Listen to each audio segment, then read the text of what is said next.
From Twin Falls, Idaho, with your hosts, Michael Montanus, Molly Malone, Caitlin Jacobson, and Kennedy Sandow. Good evening, Magic Valley. I'm Michael Montanus. And I'm Molly Malone, reporting to you from Twin Falls, Idaho. And this is KMCK Nightly News. Tonight we will feature local BPA member Catherine Clark as we delve into the logistics of her community service project with Business Professionals of America, revolving around breaking the stigma surrounding mental illnesses. Then later we will visit a local family-owned theater, the Orpheum in downtown Twin Falls, as Jared Johnson tells his story about raising an old theater from the ground up into one of Twin Falls' most iconic centers for the arts and performing, tonight on KMCK Nightly News. Tonight, we'll be taking a local view on the global issue of mental health awareness as we head on over to Twin Falls High School for an interview with senior Catherine Clark. For Catherine's senior project, she put on a Mental Health Awareness Week in order to shed light on the various mental illnesses that plagues teenagers and adults everywhere. Social media and social influence causes many cases of mental illnesses to go undiagnosed. In fact, only 20% of those living with a mental illness seek treatment. Catherine Clark put on a community service project with her local BPA chapter, sending out surveys, posters, and overall awareness on the issue of mental health. She collaborated with the Bruin newspaper and staff photographer Clara Reed to create pictures symbolizing what it feels like to live with a mental illness. From Twin Falls High School, Kennedy Sandow reports. Thanks, Michael. I'm here at Twin Falls High School to get the scoop on how the local Business Professionals of America chapter took part in helping out fellow member Catherine Clark's senior project to promote mental health awareness.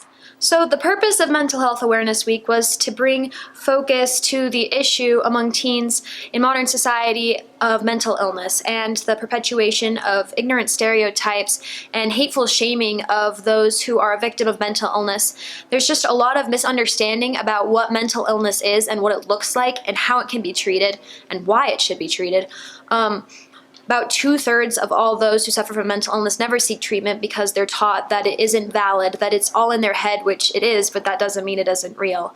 And so all I wanted to do was open the conversation for our students at our high school to start talking about mental illness and to get a better understanding of what mental health really looks like and what they need to do to improve their own mental health. Overall, there was a lot of positive feedback from this project, and I was so glad to see the way it affected so many people. I had a lot of kids come up to me, both when I was in the hallways and when I was on my own, and just thank me for opening the conversation, which was really good to hear because I know how much I struggled when I didn't know how to talk about mental illness.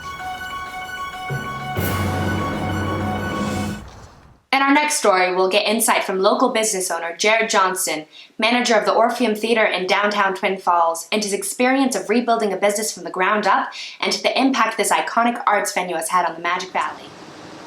Thank you, Molly. I'm here in historic downtown Twin Falls at the Orpheum Theater to interview local entrepreneur Jared Johnson and see his small business tactics in action. Yeah, so running a small business, what kind of obstacles and challenges do you face maybe daily and also on a larger scale? We have to stock and maintain a full concession stand.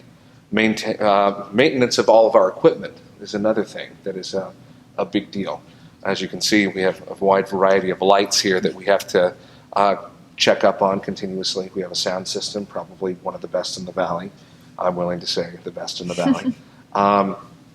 That is, it's huge, and we do have to keep an eye on it and what we can do. Varying soundboards, light boards, spotlights, stage lights. Maintenance and upkeep it's a big part of what we do here as well, and that's a constant sort of thing.